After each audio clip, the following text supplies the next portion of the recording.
გორია ქართველი ერის ეს მეორე დიდგორის ტოლი გამარჯვება. და მისი შემოქმედნი იმისათვის რომ მისი შემოქმედები ბატონი მერაბი და ბატონი ზვიად გამსახურდია არ იყვნენ წილნაყარი ამ დიდ გამარჯვებაში, ისინი მხოლოდ ხაზს უსვამენ ქართველთა 9 აპრილს მხოლოდ ტრაგედიის დღეს ნათლავენ. ძალიან სამწუხაროა და კიდევ ერთხელ მინდა განვაცხადო ყველას წინაშე რომ ყველაზე დიდი ფარისეულობა ის არის, როცა ვიცნობ დიდგორს სიმპათიებს, ამ დროს იგნორირებას უკეთებ მეორე დიდგორს 9 აპრილის გამარჯვებას.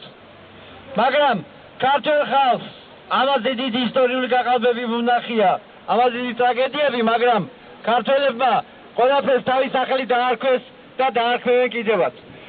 ახლა ბოლო ხანებში ძალიან გახშირდა ისეთი ვიდეოების გამოშვება ინტერნეტ სივრცეში, სადაც ხშირად არის საუბარი თურმე ზვიად გამსახურდიას ეროვნული ხელისუფლება ავიწროებდა ეროვნულ უმცირესობებს და მისი პოლიტიკა არ იყო სწორი აფხაზეთთან, ოსეთთან მიმართებაში და ასე შემდეგ.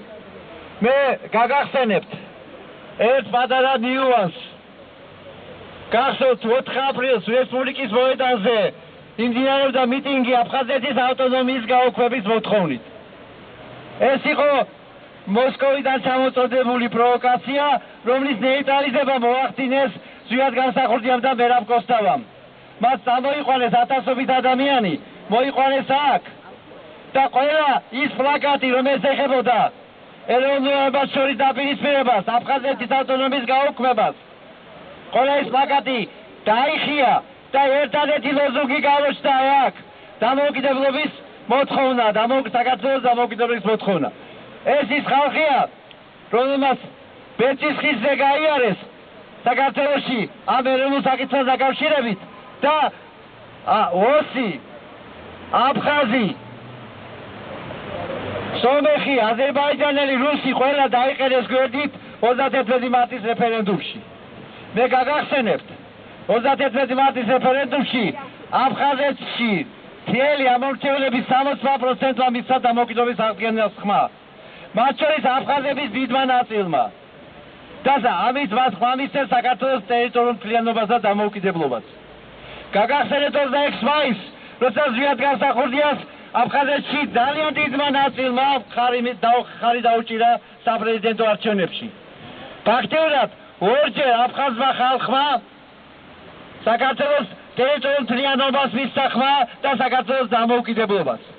ეს იყო ერთი რეფერენდუმში, მეორე იყო საპრეზიდენტო არჩევნებში. მე გაგახსენებთ ბატონ ზვიად გამსახურდიას შეხვედრა ელცინთან ყაზბეგში 23 მარტს, როცა ელცინმა მოაწერა ხელი ავტონომიის გაუქმებას. ანუ მან აღიარა იმ ხელშეკრულებაში, რომ ყოფილი სამხრეთ ოსეთის ავტონომიური ოლქი ჩაიწერა სიტყვა სიტყვით და გაახსოვთ აი ამ ხელმოწერის შემდეგ მე გავხდით ცხინვალში, სადაც საბჭოთა კავშირის, რუსეთის და საქართველოს პარლამენტარებმა მოახდინეთ პარაფირება დოკუმენტისა, სადაც ჩაიწერა რომ სამაშაბლო საკითხის მოწესრიგება მხოლოდ ქართული მხარის, ქართული ხელისუფლების პრეროგატივაა და ამის საფუძველზე შემდგომ საბჭოთა კავშირის უმაღლესმა საბჭომაც კი გამოსცა პრეზიდიუმმა დადგენილება შესაბამისი, რომ ეს ჯარები უნდა იყოს გაყვანილი აფხაზეთის სამაშაბლოდან, ცხინვალიდან და ეს საკითხი უნდა გადაწყდოს საქართველოს ეროვნულმა ხელისუფლებამ. მე ძალიან მიკვირს, რომ ეროვნულ ხელისუფლებას აბრალებენ ადამიანების ეროვნული ნიშნის შევიწროებას. გახსოვთ ეგ საიდან მოდის და როგორ მოდის. გახსოვთ სახაროვის მცირე იმპერიის თეორია, კონცეფცია, სახაროვ მამარდაშვილის კონცეფცია, რომელზედაც აგებული იყო მთელი საბჭოთა კავშირის ეროვნული პოლიტიკა.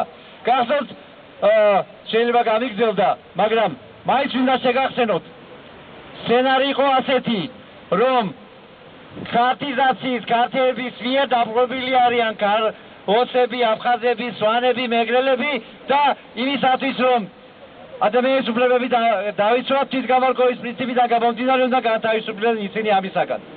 აი ეს პროცესი დაიწყო ჯერ კიდევ სტალინმა ჰერეთის გადაცემით ორჯონიკიძესთან ერთად, შემდეგ შევარდნაძემ გააგრძელა სამწუხაროდ ეროვნული ხელისუფლების დამხობის შემდეგ. და ძალიან კარგად იცით, რომ ეროვნული ხელისუფლების დამხობა ვის თითქმის დაასხა წყალი რუსეთის, ვინ იყო რუსეთის დავალების შემსრულებელი, შევარდნაძე, ვინ მოაწყო გადატრიალება აქ თბილისში, შევარდნაძემ, ვინ მოაწყო რუსეთმა, ვინ ჩაგვიტარა 9 აპრილი. შესაბამისად, ის რაც შედეგი დადგა შემდგომში, ყველაფერი ეს ემსახურებოდა აფხაზეთისა და სამაჩაბლოს ოკუპაცია ანექსიას, რომელიც შემდეგ გატარდა. მე მინდა გითხრათ, რომ მე გახდით მაშინ ეროვნული ერთიანობისა და ეროვნებას შორის ურთიერთობის ქვეკომისიის თავმჯდომარე და მთელ ჩრდილოეთ კავკასიის საკითხები და ეს ეროვნული საკითხები ფაქტიურად უზენაეს საბჭოში მეც მეხებოდა და მე მახსოვს, რომ კავკასიური სახლის პოლიტიკის შექმნით აფხაზები იდგენ ჩვენს გვერდით. კავკასიური სახლი იქმნებოდა ზვიად გამსახურდიას მიერ, შემდეგ მას შეუერთდა ჯოხარ დუდაევი და კარგად მახსოვს ჩრდილოეთ კავკასიის ვითარება, სადაც აღიარებდნენ, რომ ზვიად გამსახურდია არის მთელი კავკასიის პრეზიდენტი, ჯოხარ დუდაევი არის მთავარსარდალი.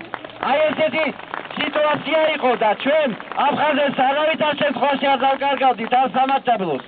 და კიდევ ერთხელ დავამთავრებ ძალიან გამიგრძელდა. მინდა გითხრათ, რომ